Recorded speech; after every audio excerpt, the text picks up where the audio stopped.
Hello, this is Bird here, and I have just beaten Persona 5 Royal for the first time, and I want to talk about it. So I decided I'm going to do a character tier list. Um, and just for clarification, I did not do a perfect run where I maxed out every confidant. Some of them I have spent a lot more time with than others, so there's some of them that I'm not really going to be able to give a fair shake because I just haven't, you know, spent time with them, and I don't understand their characters as well. But so I kind of organized the characters in kind of the order I want to rank them. Of course, I have the S through the F tier. And yeah, kind of as I go, I might move characters around. I'll just kind of feel it out. But yeah, that's kind of it. So I guess let's get started. So I guess we start with Joker, because Joker is the player character. And, you know, a lot of player characters in games, they don't really have too much of a personality of their own. They're kind of dull. I think Joker has a little more than most. I mean, I feel like just his voice lines are very fun. He seems like a very kind of suave character. I don't know. He's a fun avatar to kind of embody. So I think for now, I'll put him in the C tier. I think I'll put him average. You know, obviously he's not going to be that high. Because again, he's the player character, the avatar. He kind of doesn't have too much of a personality, but he's cool. I like him, so I'm going to put him there. And also I should mention, later on there will be spoilers. I think earlier on the tier list. The first few confidants will be pretty spoiler free, but as we keep going, I will be going into story spoilers as we go on. So you can just kind of, you know, keep going until you kind of feel like, oh no, I haven't gotten here yet. So yeah, we'll talk about that. So again, I kind of have them organized. In like the earlier ones, I don't have much spoiler stuff to talk about, and then the later ones, I'll have a lot more story stuff to talk about. So I guess the next one, the SIU director.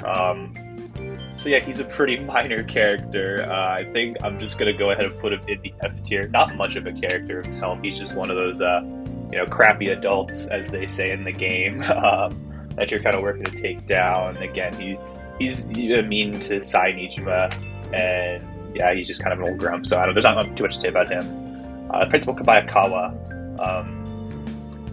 You know, I don't know. He's tough. I might put him a tier above for now. I don't know. I mean, like, obviously as a character, he's not great. I don't know. He's kind of funny. Just kind of how, like, because he just kind of, he works for, I believe it's the SIU director, I think is just, like, kind of superior. Not, like, officially, but, like, you know, there's a lot of corruption in the game. He kind of helps to facilitate that. So he's kind of like one of the lower dogs. And there's a cool scene with him kind of later into the game. Actually, I'll probably just put him in F tier. I feel like, because there's a lot of great characters in this game, so I'm probably going to have to actually use all the tiers. So I'm going to put him in F tier, actually. I don't know. He's not that much of a character. And then we have, to be honest, I don't remember his name. I actually did not even get this guy. I believe he's the sun confidant, but I didn't even get him, so he's going in F. I'm trying to remember if I can remember his name, because I've heard it before. But he's the only for some reason, I never got his confidant, so I can't talk about him. Anyways, then we have Shinya, who I'm going to put in D at least. He's a skilled gamer. Unfortunately, I got him to like rank 1. I think you need to do it for a side quest, and I just never did it again because he's a daytime confidant, and he overlaps with all of like the Phantom Thief characters, who I really wanted to max out and spend time with. So unfortunately, I just never got the chance in my first playthrough to explore Shinya's confidant very much. He seems like a cool kid. I'd love to you know, see how his character grows and evolves. He's fun. So again, he gets to be in D because he's a fun character, unlike the other guys in F who really have not much of an opinion of. He's pretty fun. But yeah, I haven't got a chance. So if I do a New Game Plus playthrough, hopefully I can do his confidant all the way through and see that to the end. All right, now we got Morgana. I think I'm gonna put him in the C tier. I don't hate Morgana like some people do. Morgana can be very annoying, kind of bossing you around, and he's kind of like the gatekeeper to like when the game doesn't want you to, like when the game kind of wants to keep you like in your room or outside. You know, he just kind of facilitates those boundaries. I don't really blame him for that.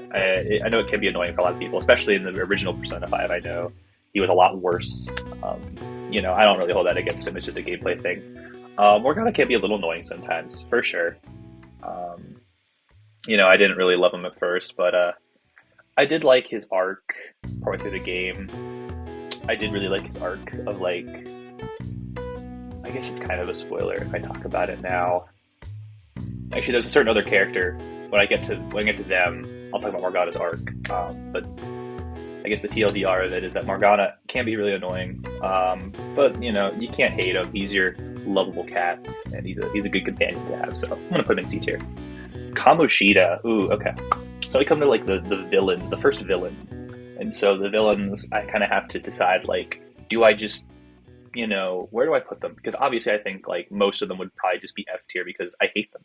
But I feel like I should probably just treat them as characters. How well do I think how good of antagonists do I think they are? Do I think they have an interesting conflict? Do I think they have interesting corruption?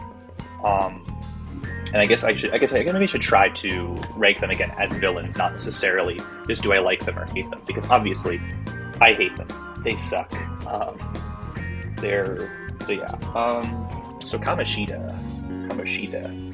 This is the first one.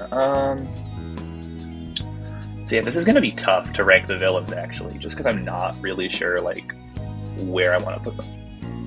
I feel like Kamoshida, I was thinking D, but I'm thinking maybe more like C for now, because I think he is a pretty good villain. He's like the first. So I guess we're going to start to get into some more spoiler stuff now, because we're talking about the first arc in the game.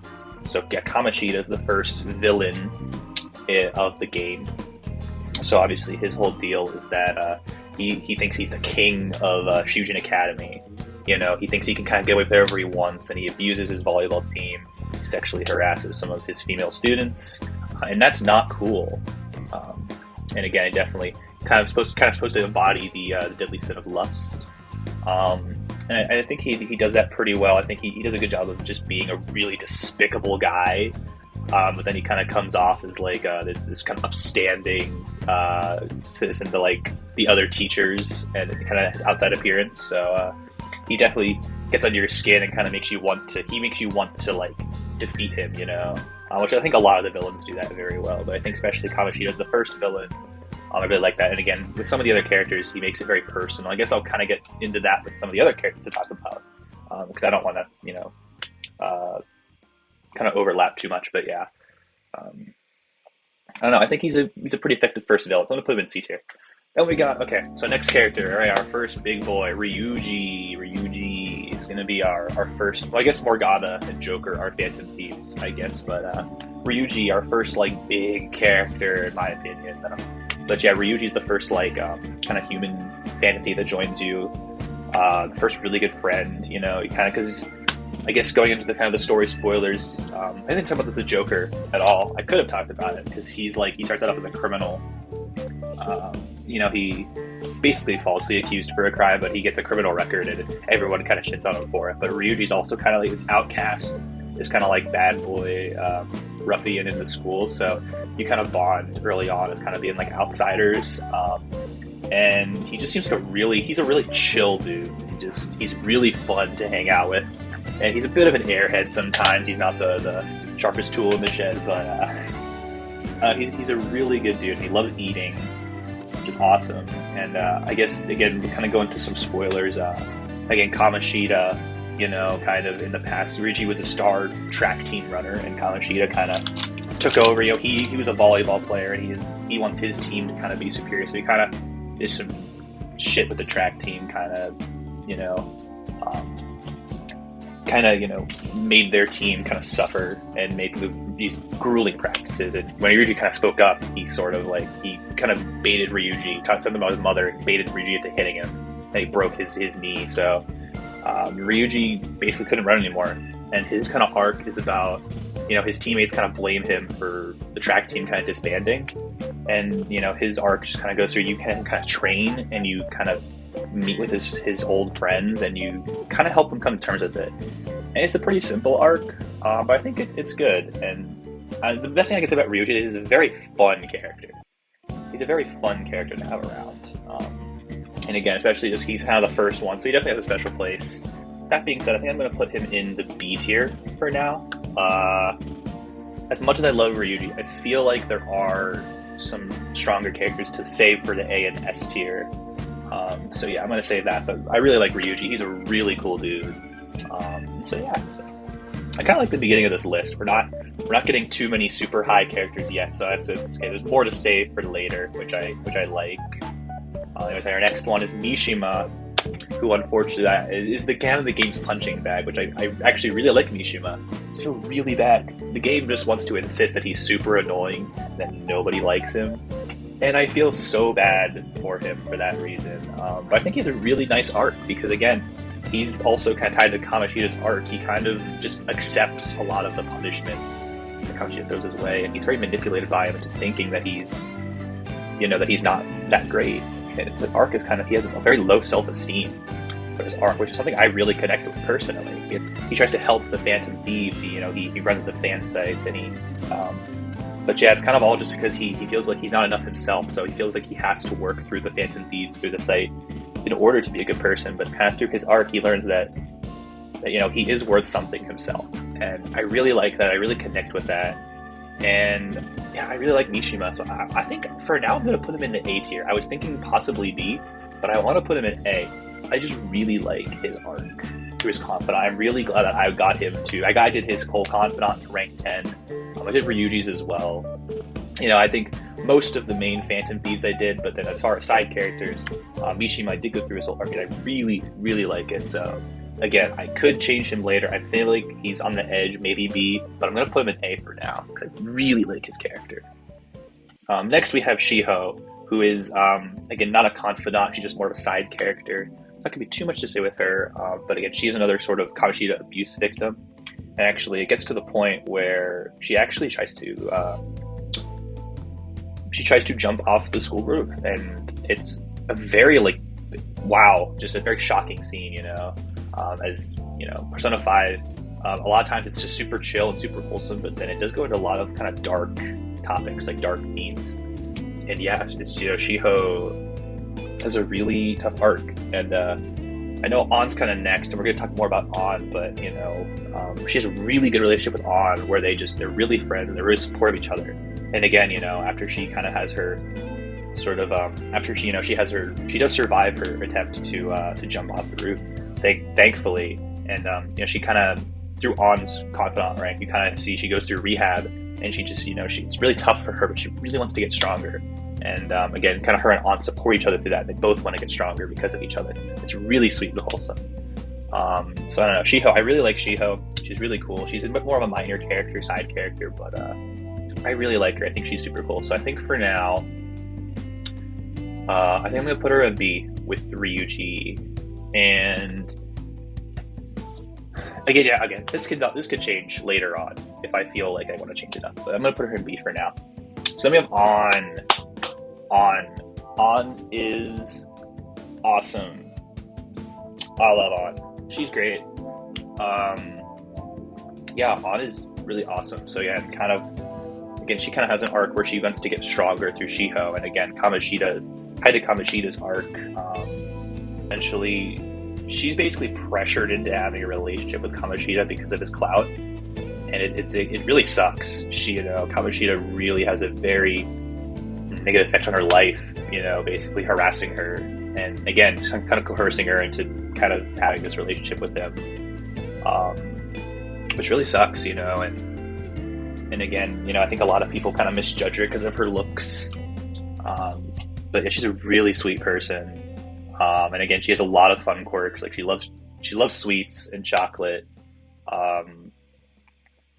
And she definitely can be feisty at times, but I don't know, she's a fun character, and she's very sweet. Again, she has a lot of awesome moments through her confidant arc where she's also a part-time model.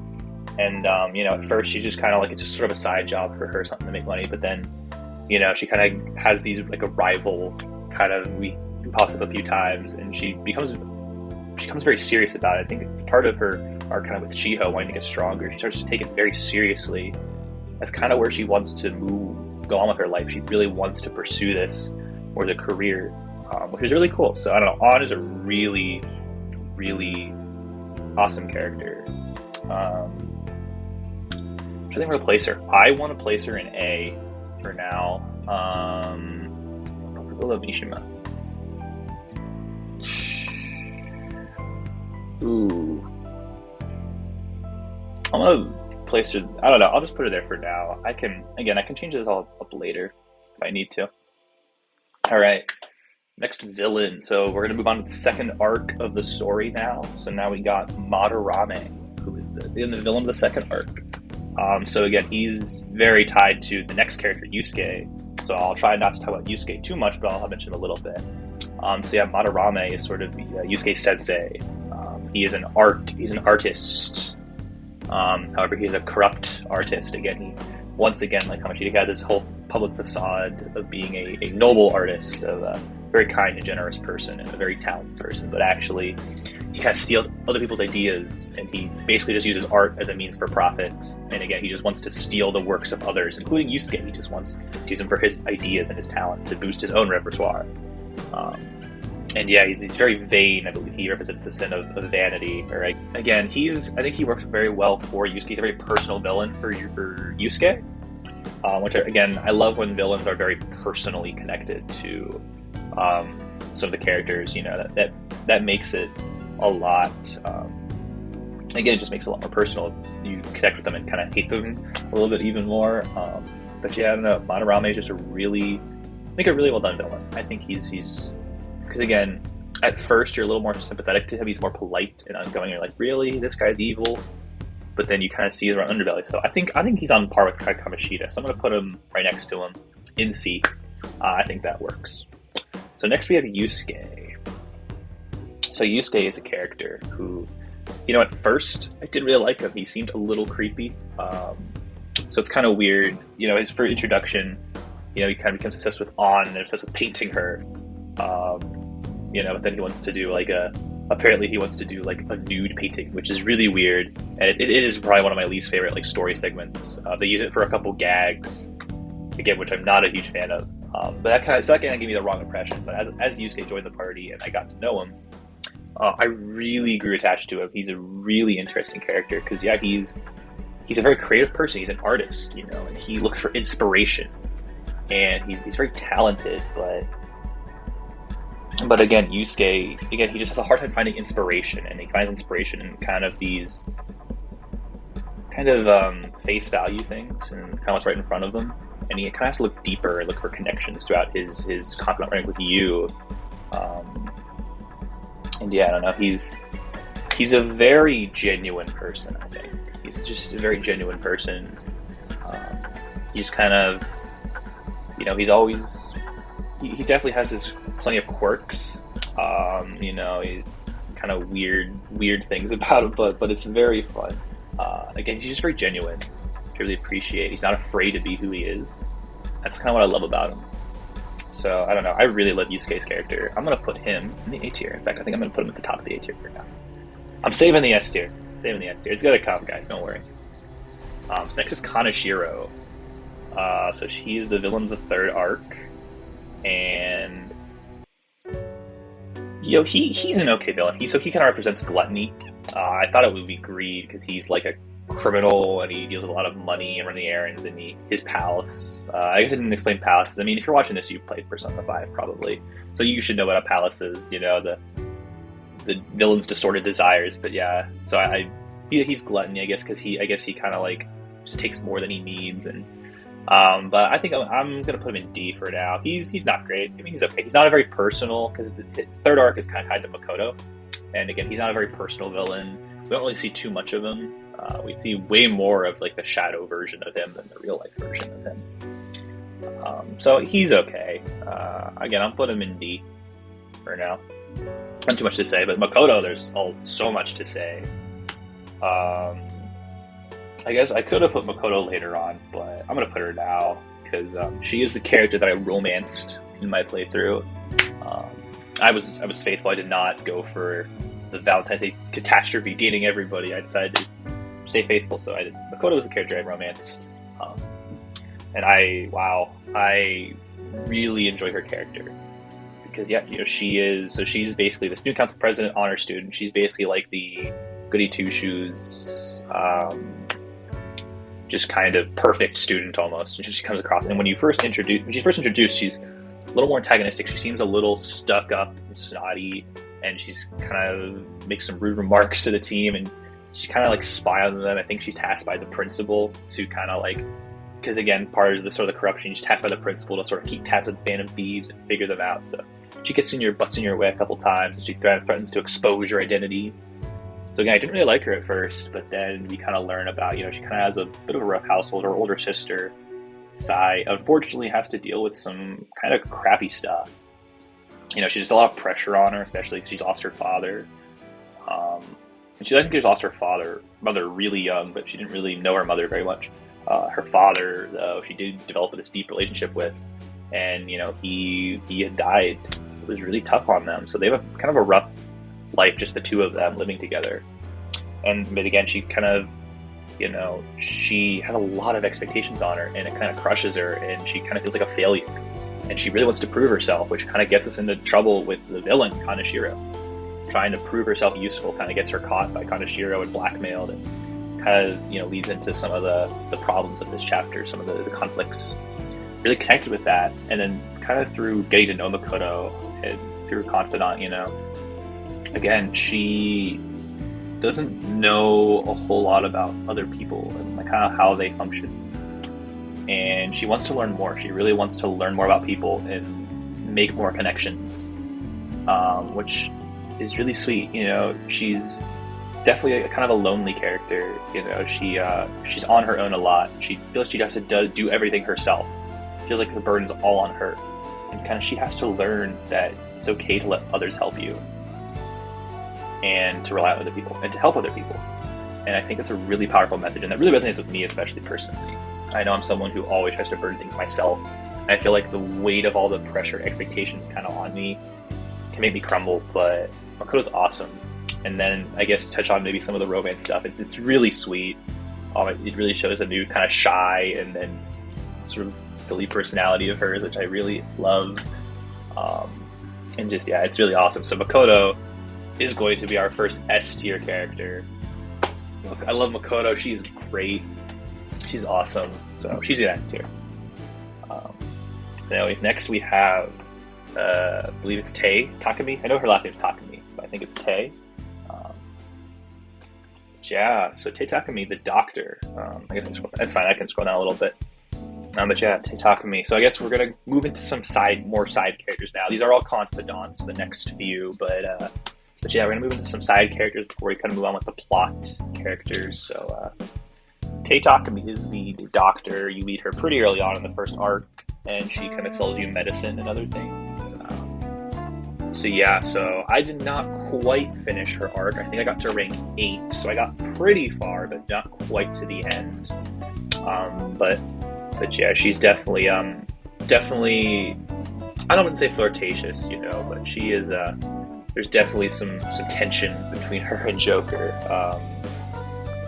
But yeah, at first she just kind of comes off as this shady back alley doctor, kind of gives a little step on me vibes. Just comes off as more of a gimmick character, or just more of a utility character to sell you medical supplies. But as you kind of go through her confidant, you learn she's a bit more genuine than you think. She's researching new drugs. She really cares about helping other people, and she has a lot of self-doubt herself, kind of like Mishima. She has a lot of self-doubt because kind of the higher ups in the medical community, have kind of they kind of made mistakes, and they kind of throw their mistakes onto her, and kind of blame her and make her feel really bad about herself. She has a lot of self-doubt, and kind of her arc is sort of like coming to terms with that she can help people, that she's not this screw up. I believe, if I can remember like the term that she kind of uses, I think she says she's like the plague of the medical community. Then she starts to help different people just kind of in the local area, and she keeps working with her medicine. And then towards the end, you learn that there was this one patient, this one little girl, I think it's Miwa, that she couldn't say that she messed up, and that's kind of why she has all this self-doubt.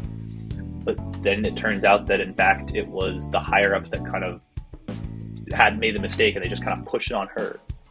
And of course, in the end, Miwa did end up being okay. She was just transferred to a different hospital. And so, Tei is never actually did anything wrong. And that's really awesome. And again, I didn't quite finish her confidant, but I I still get to see a lot of her arc, and it was really cool. So I think for Tay, I'm going to give her, I think, a low B. I think a low B is solid for now. I'm going to put her there. Next we have Oya. But yeah, Oya is the reporter. I think you meet her a few times early on. But then you get to meet her at a bar, sort of the red light district of one of the areas. And again, so I think a lot of actually the next few confidants, I got to around, I think 4 or 5 with them. So I'll just tell you. So the next few are all going to be like I got 4 or 5 with. So I got through some of their arc and not a lot. So just to let you guys know, that might influence my decision to place them here, there, anywhere. But yeah, so Oya is a very fun character. You know, I think she's a very fun character to have in the game.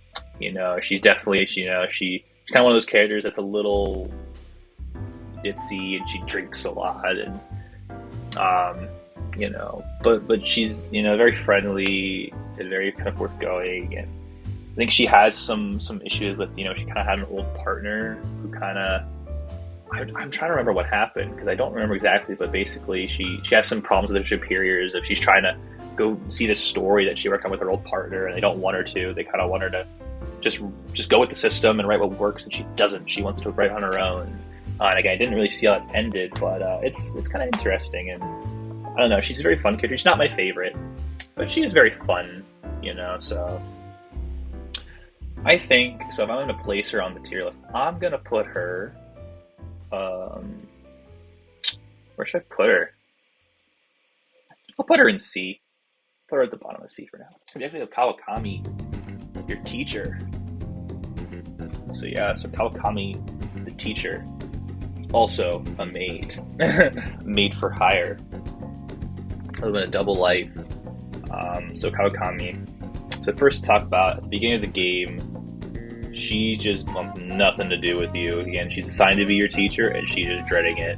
And it definitely gives me a bad impression of her. I didn't necessarily want to blame her because you did have like this criminal record, but it kind of stunk, to have her kind of belittle you a little bit. But kind of you become more civil throughout the game, and then eventually you do discover her secret that she is in fact a maid for hire on the side, which is apparently not allowed. Which I think I can understand. She's a teacher, so she probably shouldn't be. That's probably not a good mix, I would think, but anyways, you can hire a few times, and I did. I didn't get too into it. I felt kind of weird doing that, so I didn't do it. But I did a couple times just to kind of see what it was like. And I know she has some problems with debt, and she owes someone this debt. She kind of does that because she needs to pay this off. And again, I'm not exactly sure where that goes, but I don't know. I've heard that she is a very useful confidant. She gives you some very useful skills.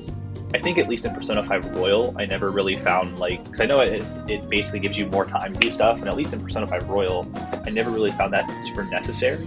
Apparently in the original, it was you almost had to if you wanted to be able to do a lot of things, whereas at least in Royal, again, I didn't think it was as necessary to max her confidant, because I did not. Again, I think I got her to 3 or 4. So I don't know, but I think she's an okay character. She definitely has a lot of fun interactions, which is the least I'll say about that. I kind of want to place her in C, and I know that C is kind of piling up, but I kind of want to put her in C. So I don't know. Again, I can change it later if I want to.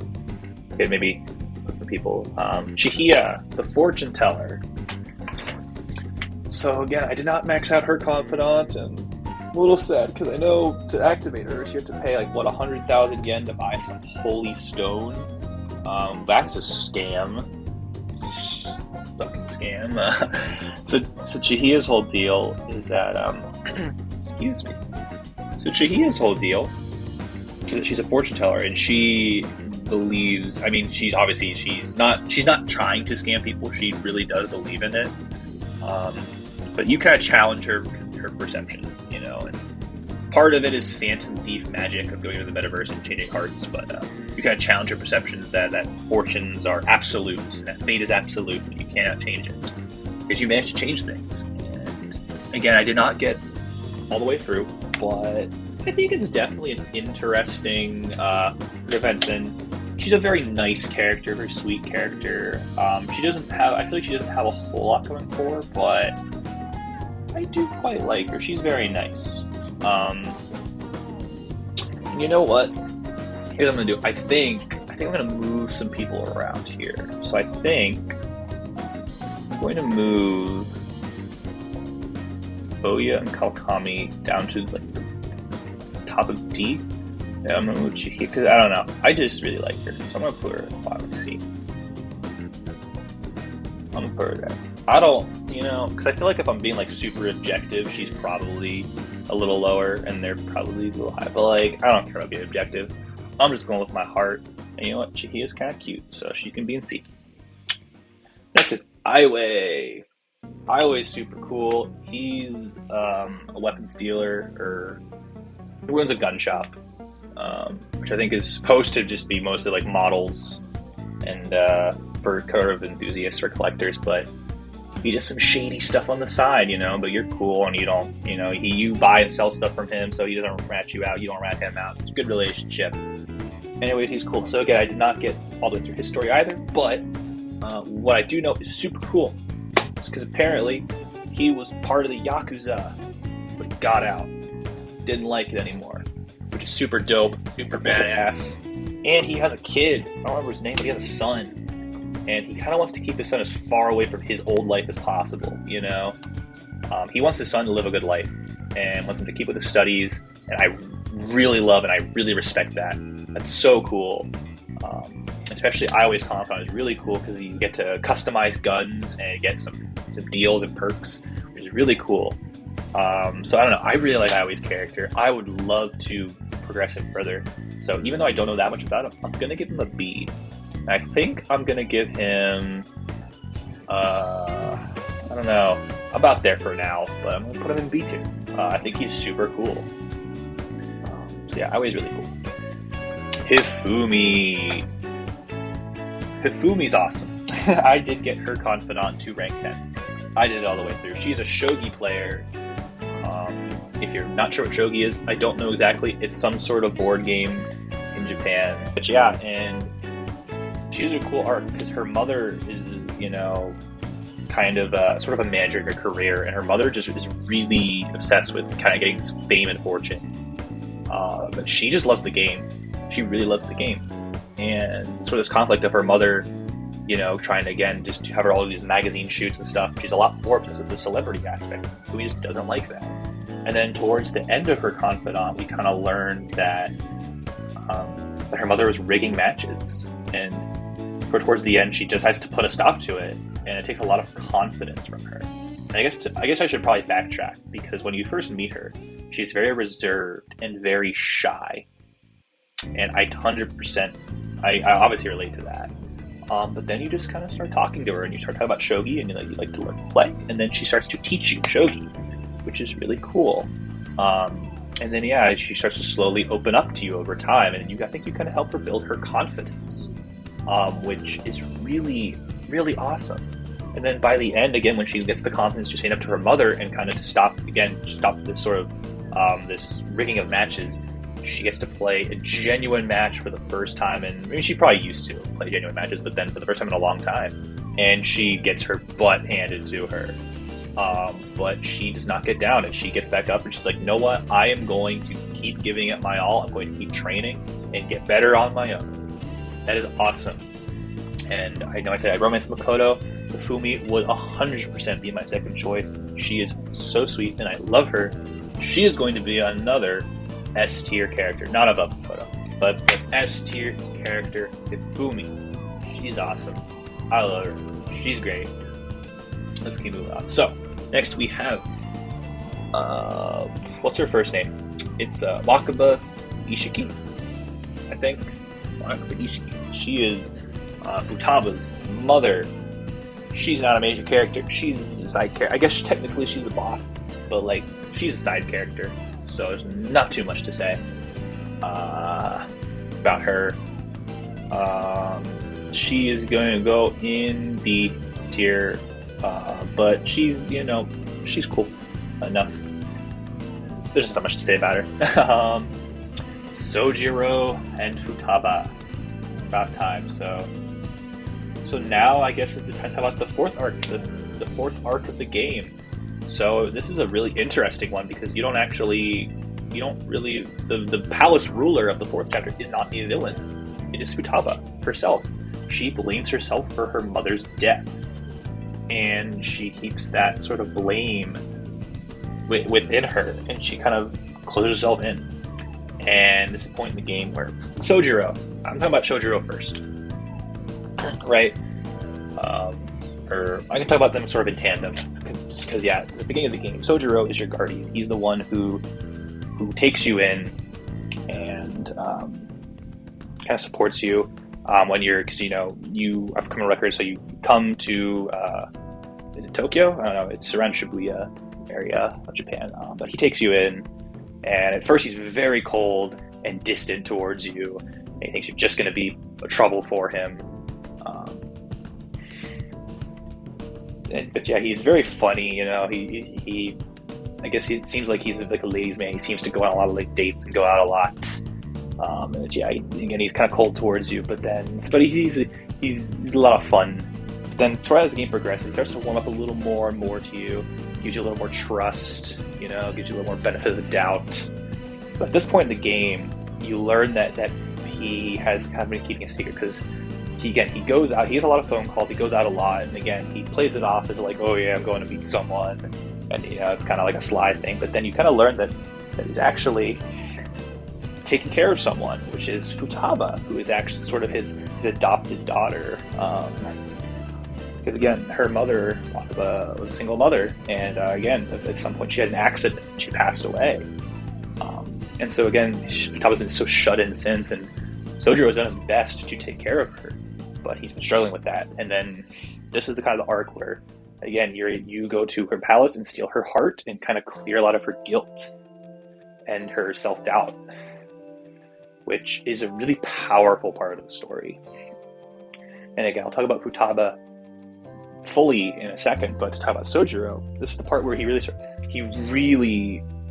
the part where he really connects with you, because obviously he cares so much about Futaba, like his own daughter, and you kind of helping her really makes him like appreciate you more and really start to open up to you. And this is awesome, because again, I just love Sojiro's character growth so much, and how he, again, is initially very cold and distant, but he's always got this fun personality, and then just later he becomes so genuine and supportive and caring, and that's awesome. So Sojiro is an S tier above. Sorry, Fumi. It's time for Sojiro. And Futaba, my little goblin. So yeah, Futaba she is Sojiro's adopted daughter, and because Sojiro is kind of your caretaker, she's almost like your little sister in the game. So that's why you don't romance her. It's weird. But yeah, Futaba is so great. Obviously, she's so nerdy, such a gamer. I love it. So many references. She has a lot of these weird tendencies of like how she sits and fidgets and moves around. I think it's very clearly, she, might have some sort of like slight mental disorder, maybe on possible opposite spectrum, something. I'm not exactly sure. But it's just super cool to see kind of a character like this who's again a bit not as sort of functioning normal. And again, she does have a lot of like, again, because she's been cooped up for so long, she does sort of develop this social anxiety and again self-doubt, which again is something I really connect with and can empathize with. And so it's just really cool to kind of see her growth throughout the game, and to see her relationship with Joker and how they can really help each other, how Joker can really help her to come into her own, and how kind of all the Phantom Thieves do, because there's a lot of great scenes with the Phantom Thieves, and helping her to learn to socialize and learn to come out of her shell a little more. And it kind of culminates in this beach episode where they all go to the beach. It's super fun and wholesome, and it's just awesome. So Futaba is gonna be another S tier. And I realize I have 4 characters in the S tier now. This isn't final. I will again. I mean, honestly, if there's just that many great characters in the game, then there's just that many great characters in the game. But I don't know. I love this game. I love the characters. So yeah, they're all gonna be up there. I don't know. Just some great ones. And next we have Akumura. President Akumura, the fifth arc of the game. So President Akumura is the president of Big Bang Burger. I know, great name. And yeah, he is. They believe he is the embodiment of greed, or he embodies the deadly sin of greed. And yeah, he cared about money and business and power, and you stop him. And honestly, it is a very simple desire. And I don't think it's that terrible, you know. He does have a personal connection to the characters. He's committed to Haru, who we'll talk about next, who is his daughter. He treats her pretty poorly, to be honest. He does have that personal connection, but yeah, his ambitions are very selfish. But I think he's on par with Kamoshida and Madarame in that sense. So I'm going to put him with them. Haru is next. Out of all the sweet characters, Haru just might be the sweetest. She is the daughter of Akumura, the president, and she really does not like her father's actions, and her father treats her really poorly.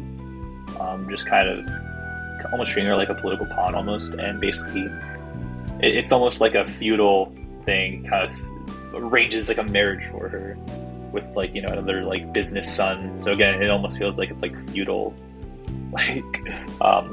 very traditional thing, and she's just really not happy with it. This guy's a scumbag, and but yeah, she learns to kind of rebel out for herself, which is really cool. And again, just unfortunately, the game doesn't give her too much character growth. As far as her confidant rank, I did not quite get to the end of that. I think I got to rank 8, so I got really close, but not quite to the end. Hey, this is editing me. Can't believe I'm saying this. But I forgot to talk about Morgana's character arc. So I'm just going to keep it pretty brief.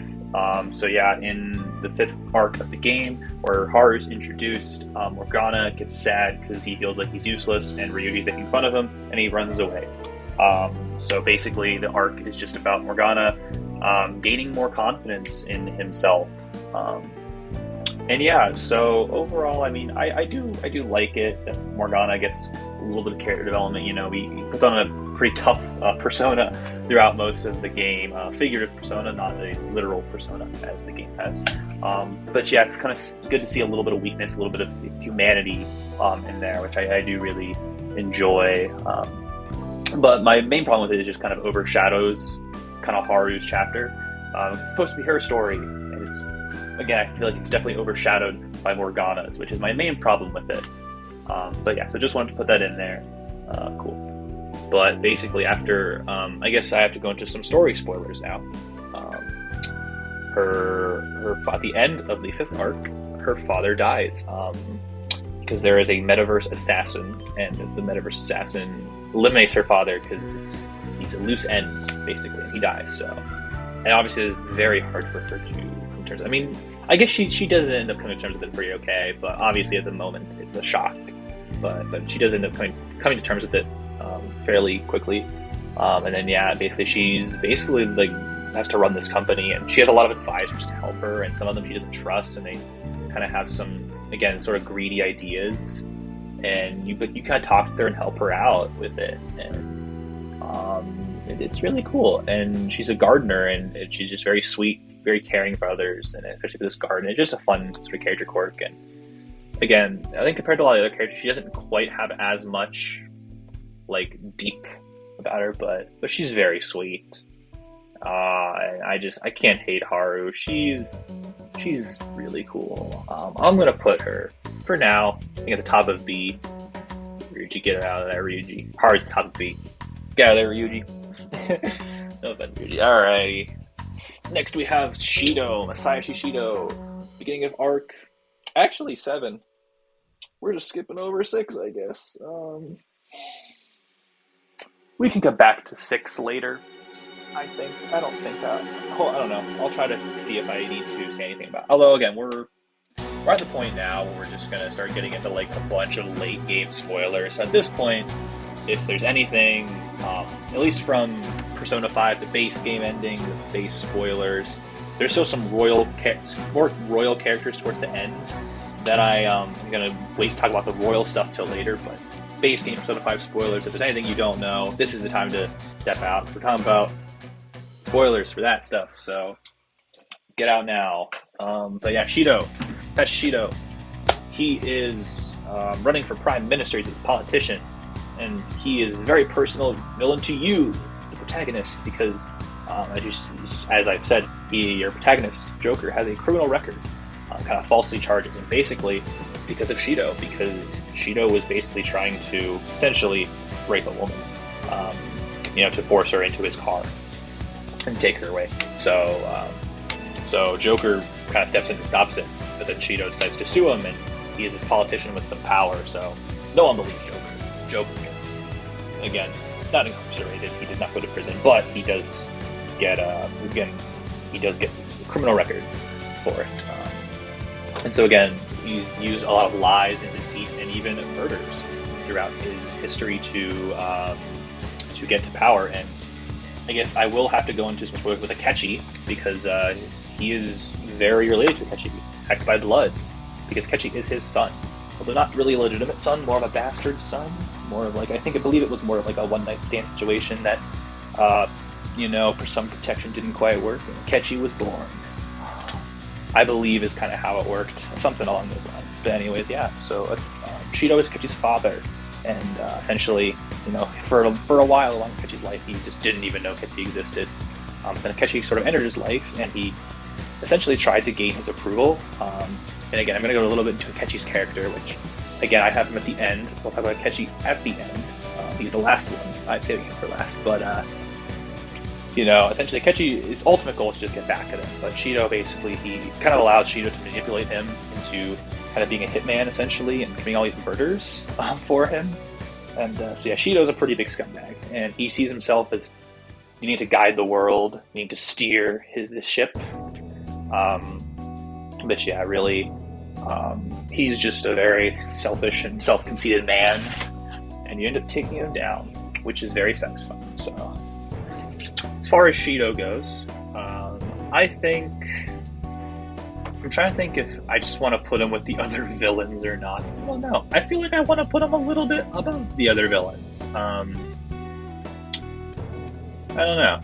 I feel like I want to put him a little bit above the other villains. I think I'll put him at the bottom of B for now. I'll put him there. But yeah. So next we have Caroline and Justine.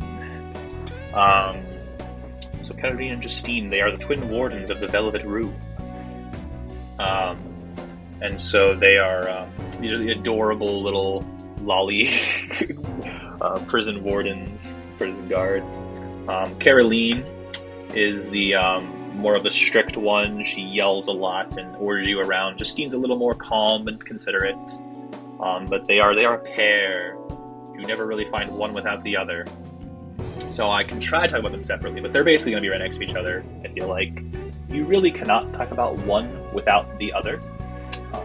So I don't know. They are very fun characters. Unfortunately, I did not progress their confidant at all. You can spend time with them and go out to different places around Tokyo, but I think it's Tokyo.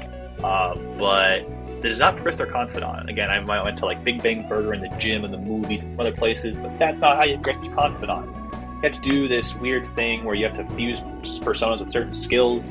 I never did that, so I just had them at rank 1 the whole game. So technically I didn't get to see their confidant. I don't know if something different would have happened if I did, but I think they're still a lot of fun. I am a big fan of their dynamic and how they relate to Joker. It's just, I can't say too deep. I guess they're not human because they're part of this sort of magic otherworld Velvet Room thing, but so it's just fun to see them like try to comprehend the human world, but again, they're just a lot of fun to have around, honestly. I'm gonna put them in B, I think. Put them in B tier for now, so put them there. But then we have again more plot with them, because once you get towards the end of the game, there is a shocking betrayal. their master, Igor, the master of the Velvet Room, turns out that he is not who he seems he is. It turns out that he is a god of control, Yaldabaoth in disguise, and he orders them to kill Joker, because Joker has failed him, and they decide that they will not. That their goal is not to kill, to execute, but to rehabilitate the guard. And it turns out that they really are one and the same, and you end up fusing them. Again, as you fuse personas in the game, you fuse them by executing them through the guillotine, and they fuse into Lavenza, who's the next character, who is basically just them fused. And I do like Lavenza. She's very nice. Of course, I don't think she quite has the same spunk and personality as Caroline and Justine, so I think I'm going to put her a tier lower. I'll put her here. I'll put her there. I think it's very fair. But yeah, that is them. So next is Jose. Jose is the character in Mementos. He's not quite human. I'm not quite sure what he is. I think he might be a robot, but I'm not sure.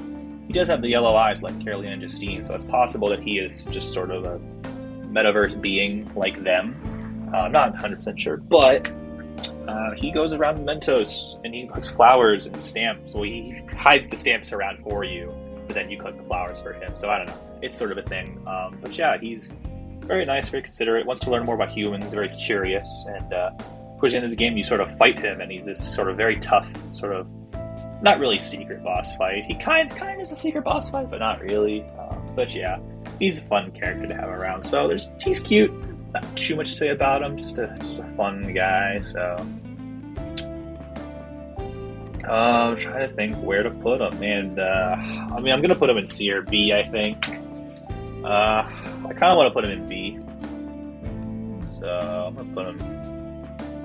I'm gonna put him at the bottom of B. I might need to split up B. I need to put some people into A, like Haru and Ryuji and stuff. Like I might put in A. We'll see. Anyways, next is Sai Nijima. Sai Nijima is Makoto's older sister. She's a prosecutor. And again, really how the game starts. It starts with her interrogating you, and you kind of retell the events of the entire game, which is super cool. Anyways, then the game starts to catch up with itself, and it turns out that the first palace, the casino that the opening takes place in, is actually a palace. In fact, it is Sai's palace, because she has she represents the deadly sin of envy. She's kind of envious of the power and good fortune of others. And so again, it's honestly, her palace is my favorite in the game. Great music, great just plot line. And yeah, it turns out that she's not really the villain, but again, she is an antagonist in this sense, and you have to steal her heart. And so yeah, sort of, again, she's kind of very cold for you at first, but then throughout the game you sort of develop this sort of trust between each other, and she ends up helping you guys out a lot. She's kind of vital to your plan into, I guess again, if you played the game, you don't understand what I'm talking about. I'm talking about spoilers. The whole plan where Akechi betrays you and turns you in, and you're screwed. That's how you get in prison. Sai helps you. I'm not going to explain the whole complicated plan, but she's vital, and she learns to trust in the Phantom Thieves and kind of learns the error sort of her ways. She kind of changes her own heart, which is really cool. Love the character development. Again, she tells you guys that, she wants, once the Phantom Thieves are over and done with, she wants you to leave the world to the adults like herself to fix the world. And she does a lot in her own power to try to right the wrongs of the world, which is really awesome and really cool. And I really like her character, so I don't know. I really like Sai's character. I didn't like her at first. She was kind of mean, both in general, to you and to Makoto. But I really warmed up to her. And again, towards the end of the game, she does a lot to clear your name, to convict Shido of his crimes, and just, again, right the wrongs of the world, kind of, which was really cool. So, and I really like her character. Damn, I'm gonna put everyone in B. I think I'm just going to go ahead and move Haru up to A, and then whatever, move Ryuji up. Oh man, this is tough. This is like tough. What do I do?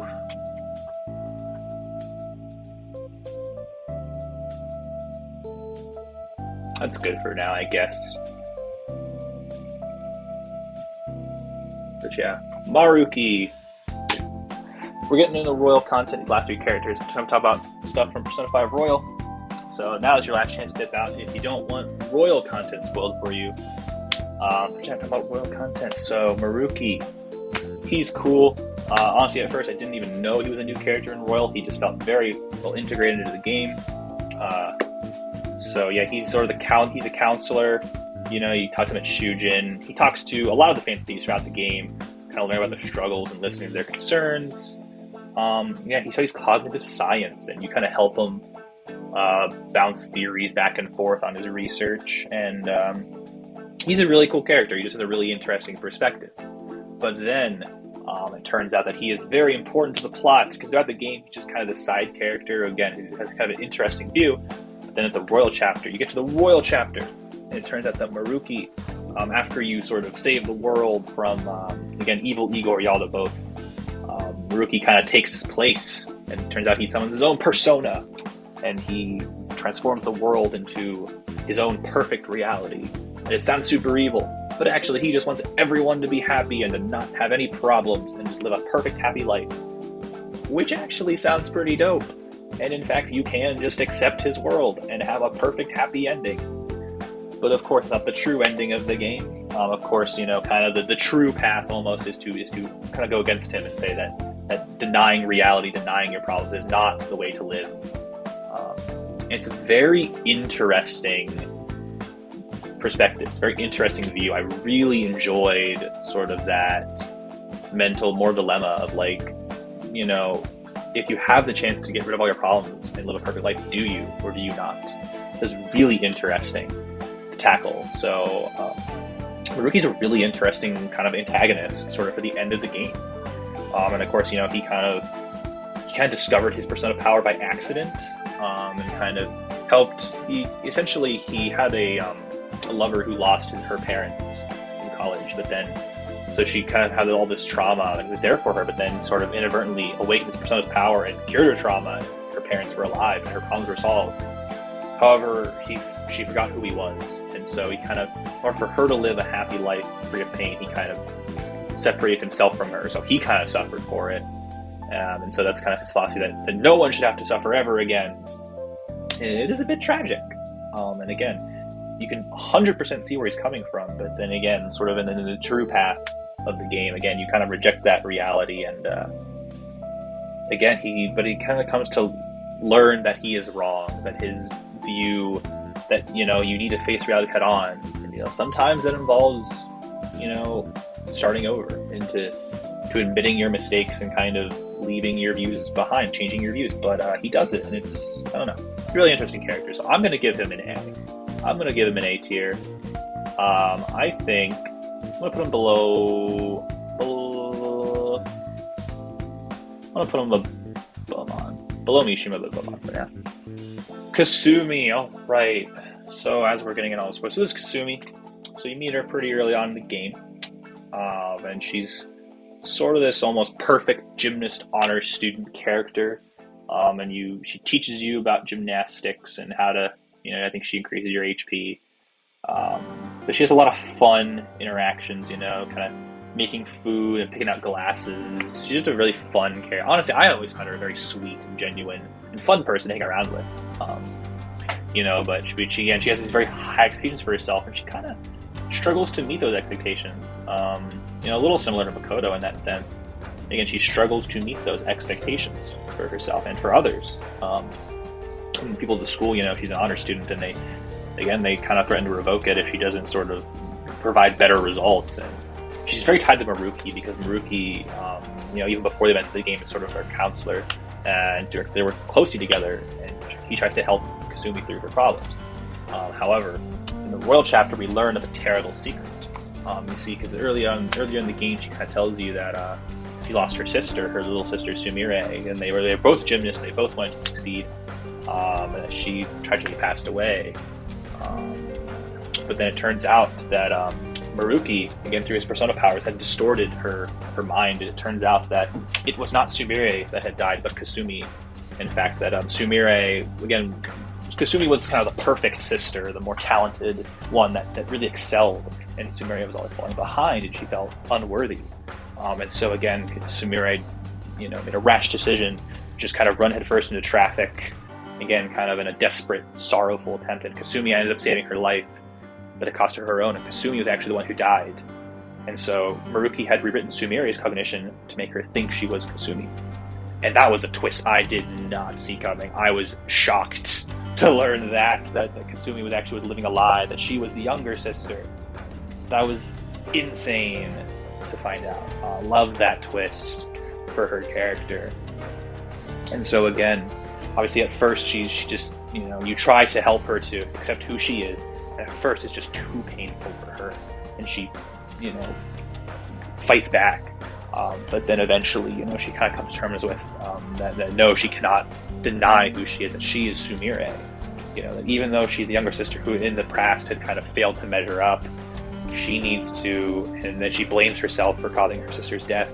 She knows in her heart that she has to keep going forward and keep moving forward and keep just being who she is. And it's really sweet. And I did get her to rank 10, I was a little sad because actually at one point she, no matter what, she confesses that she's in love with you. Unfortunately, at that point, I had, Makoto was my girl. I had to turn her down. It was very sad. But you know what? It was okay because she was okay with it. We were still friends, still great friends. Honestly, she's a great character. I really, really enjoy Sumire's character at the end of the day. She's so great. And so, oh man, I feel like I gotta put her in the S tier, man. I feel like I have to. Then at long last is Akechi.